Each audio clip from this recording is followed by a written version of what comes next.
जय हिंद, नमस्कार। स्वागत करता हूं आप सभी का गुरु घंटाल में। वीडियो की शुरुआत करने से पहले उन सारे जवानों को नमन जिन्होंने पुलवामा में अपना अल्टीमेट सैक्रिफाइस दिया था इस देश के लिए। दोस्तों, आज हम बात करेंगे लॉर्ड हार्डिंग के कार्यकाल के दौरान जो भी गतिविधियां हुई, जो भी चीजें हुई, उनके ऊपर कुछ इंपॉर्टेंट मल्टीपल चॉइस क्वेश्चन। सबसे पहला सवाल है दोस्तों कि लॉर्ड हार्डिंग कब से कब तक हिंदुस्तान के वाइसरॉय रहे, गवर्नर जनरल रहे। आपके ऑप्शन आपकी स्क्रीन पर है। 1905 से 1911, 1905 से 1910, 1910 से 1915, 1904 से 1911। तो दोस्तों 1910 से लेकर 1915 तक लॉर्ड हार्डिंग हिंदुस्तान के वाइसरॉय रहे। अगला सवाल है, Who was the Viceroy of India when capital was transferred from Calcutta to Delhi? 1911 में तीसरा और आखिरी दिल्ली दरबार लगा। ब्रिटेन के राजा रानी यहां पर आए। ठीक है, दो चीजें हुई उस दिल्ली दरबार में जो इंपॉर्टेंट थी। पहला, बंगाल का जो पार्टीशन था उसे रोक दिया गया, एंड दूसरी चीज, कलकत्ता से दिल्ली कैपिटल को शिफ्ट कर दिया गया। मतलब जो राजधानी अभी तक कलकत्ता थी हिंदुस्तान की, उसको दिल्ली बना दिया गया।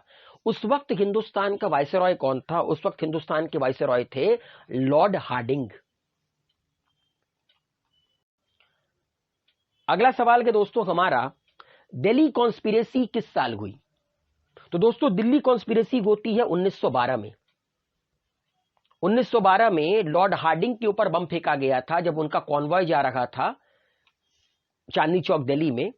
उनके ऊपर बम फेंका गया, वो तो बच गया, उनका महावत मारा गया। महावत वो होता है जो हाथी को कंट्रोल करता है। नेक्स्ट, दिल्ली कॉन्स्पिरेसी केस जो कि 1912 में हुआ, इनमें से किनको कन्विक्ट किया गया और एग्जीक्यूट किया गया दिल्ली कॉन्स्पिरेसी केस में? मतलब इनमें से वो कौन लोग हैं जिनका नाम दिल्ली कॉन्स्पिरेसी केस में आया, उनको अंग्रेजों ने कन्विक्ट किया और एग्जीक्यूट किया? आपके ऑप्शंस हैं बसंत Kumar Vishwas, Amir Chand, Awadh Bihari, all of the above. तो दोस्तों इसका सही उत्तर है ऑल ऑफ द एबव। इन तीनों लोगों को कन्विक्ट किया गया और एग्जीक्यूट किया गया दिल्ली कंस्पिरेसी केस के लिए। अंग्रेजों की आदत थी ना, हम लोगों तो कुछ समझते नहीं थे। ठीक है, तो इन क्रांतिकारियों ने अपना सर्वोच्च बलिदान दिया था हमारे देश के लिए। अगला सवाल है, बीएचयू एक्ट किस साल पास हुआ? 1912, 1913, 1914 या 1915? 1915 में बनारस हिंदू यूनिवर्सिटी एक्ट पास किया गया। 1916 में बीएचयू का निर्माण किया गया और पहली बार मोहनदास करमचंद गांधी, जिनको हम लोग गांधी जी कहते हैं, उनका पहला पब्लिक अपीयरेंस बीएचयू के इनॉग्रेशन में ही था। Next, when did Gandhi ji return to India? Gandhi ji Hindustan कब वापस आए? 9 जनवरी 1912, 9 जनवरी 1913, 9 जनवरी 1914 या 9 जनवरी 1915? तो मोहनदास करमचंद गांधी वापस आते हैं 9 जनवरी 1915 को, और इसी दिन हम लोग 9 जनवरी को हर साल क्या बनाते हैं? NRI day, non residential Indian day. अगला सवाल है, इनमें से किस जगह पर गदर पार्टी का निर्माण हुआ? आपके ऑप्शन आपके स्क्रीन पर है। सैन फ्रांसिस्को, कैलिफोर्निया, टोक्यो या लंदन? तो दोस्तों साल था 1913 का। सैन फ्रांसिस्को में निर्माण होता है गदर पार्टी का, ताकि भारत के बाहर रहने वाले जो भारतीय हैं उनके अंदर नेशनलिज्म को प्रमोट किया जा सके। अगला सवाल है, who was the founder of Ghadar party? Ghadar party के फाउंडर कौन थे? आपके ऑप्शन आपके स्क्रीन पर है। लाला हरदयाल, सोहन सिंह भकना, तारकनाथ दास या ये तीनों के तीनों, ऑल ऑफ द एबव। इसका सही उत्तर है दोस्तों 1913 में जिस गदर पार्टी का निर्माण हुआ सैन फ्रांसिस्को में, उसका निर्माण इन तीनों लोगों ने मिलकर किया। और भी कई सारे लोग हैं, मगर इन तीनों लोगों का जो श्रेय है वो काफी ज्यादा है गदर पार्टी के निर्माण में।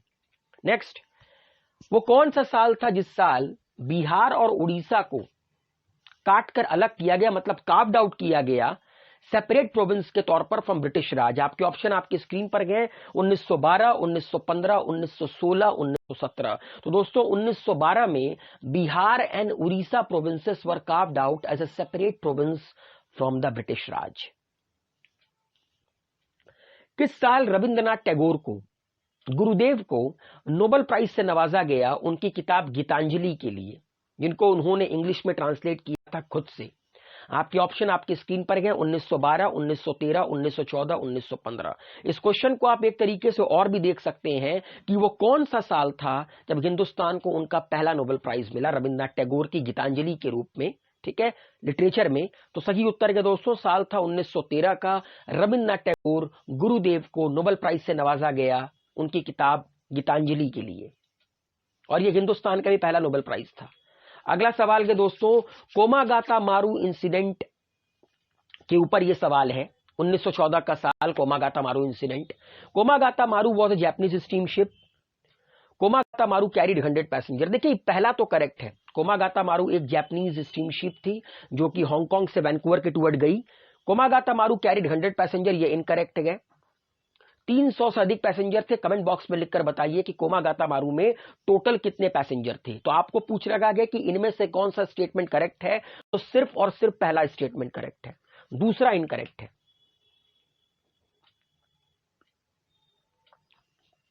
अगला सवाल गए, व्हेन डिड कोमागाता मारू शिप लीव कनाडा। किस दिन कोमागाता मारू शिप ने 2 महीने कनाडा पोर्ट पर बिताने के बाद उनको वापस किया गया। आपके ऑप्शन आपके स्क्रीन पर हैं। सही उत्तर के दोस्तों 23 जुलाई 1914 को कोमागाता मारू शिप कनाडा को लीव करती है इंडिया के बजबज सी पोर्ट आने के लिए। नेक्स्ट, पहला वर्ल्ड वॉर कब से कब तक हुआ।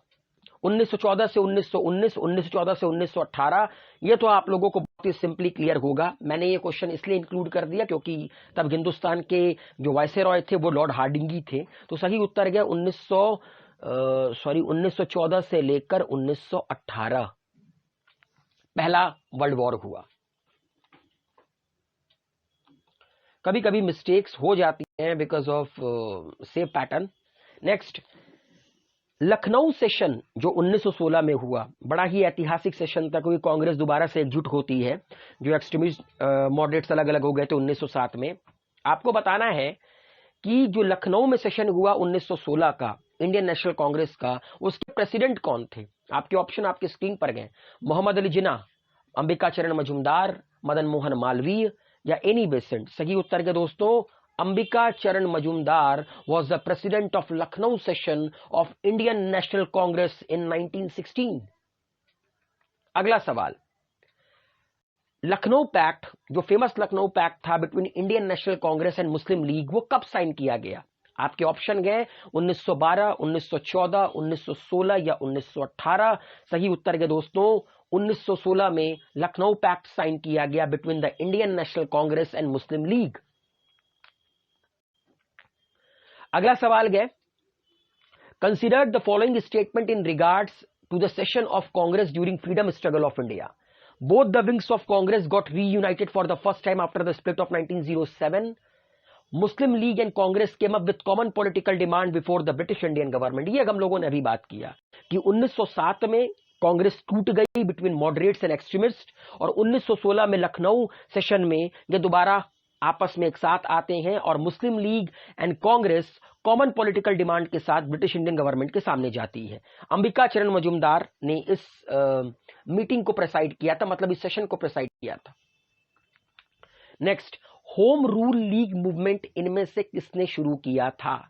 एनी बेसेंट, सरोजनी नायडू, सुरेंद्रनाथ बैनर्जी या तिलक, मतलब बाल गंगाधर तिलक। इसका सही उत्तर है दोस्तों एनी बेसेंट ने शुरुआत किया था पहली होम रूल लीग मूवमेंट।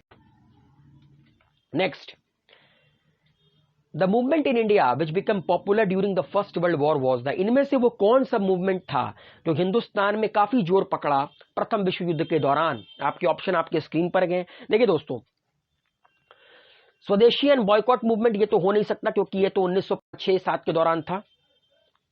सही उत्तर है होम रूल मूवमेंट,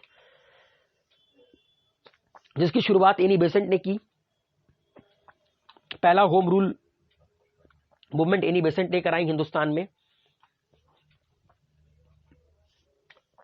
इस सवाल का जवाब तो आपके स्क्रीन पर है कि home rule movement was a symbol of starting a new phase of freedom movement in India because it put a perfect project for the self government before the nation. क्योंकि होम रूल मूवमेंट के अंतर्गत हिंदुस्तानियों को यही बताना था कि उनका हक क्या है, उनका हक क्या है आजादी उनके लिए क्यों महत्व रखती है, क्यों स्वराज महत्व रखता है, इसी चीज को हिंदुस्तानियों के अमंग ले जाने के लिए होम रूल मूवमेंट की शुरुआत की गई थी। अगला सवाल है दोस्तों, इनमें से कौन सा स्टेटमेंट करेक्ट नहीं है होम रूल लीग के लिए? The plan was first presented in 1914-15 by Annie Besant, ये करेक्ट है। पहला होम रूल मूवमेंट लेकर आई एनी बेसेंट 1415 के दौरान, उसके बाद बाल गंगाधर तिलक लेकर आए। The Home Rule League of Tilak was confined to Maharashtra, Karnataka, Central Provinces and Bihar, correct है। बाल गंगाधर तिलक वहीं के रहने वाले थे, उस साइड के रहने वाले थे, उन्होंने उधर के पूरे एरिया में होम रूल मूवमेंट को स्टार्ट किया। The Home Rule league found by the Tilak was much stronger, ये भी करेक्ट है कि होम रूल मूवमेंट जो बाल गंगाधर तिलक का था वो एनी बेसेंट से कहीं ज्यादा स्ट्रॉन्ग था।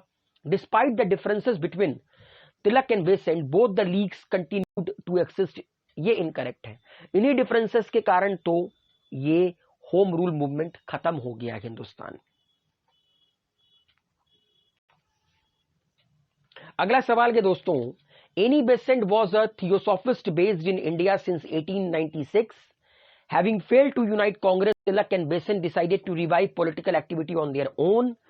Besant campaigned through her newspaper New India and Commonwealth, इसका सही उत्तर है दोस्तों all of the above, ये तीनों करेक्ट है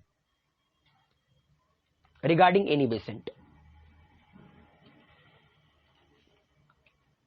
अगला सवाल के दोस्तों कि लीग मूवमेंट के फेड होने के पीछे का कारण क्या था, कि ये जो होम रूल मूवमेंट था ये खत्म क्यों हुआ? Communal rights, a lack of effective organisation, news of coming of the Montagu Chelmsford reform, जिसको हम लोग गवर्नमेंट ऑफ इंडिया एक्ट 1919 भी कहते हैं। Tilak went abroad for a case and Besant vacillated on her response over reforms, hence the movement was left leaderless. तो दोस्तों ये सारे के सारे कारण थे होम रूल मूवमेंट के खत्म होने के। तो उम्मीद है ये जो 22 क्वेश्चंस आज हम लोगों ने डिस्कस किए जो लॉर्ड हार्डिंग के कार्यकाल के दौरान हुए थे, आप लोगों को पसंद आए होंगे। अपना प्यार बनाए रखिए, गुरु घंटाल को सब्सक्राइब कीजिए, हेल्दी रहिए, सेफ रहिए, मस्त रहिए।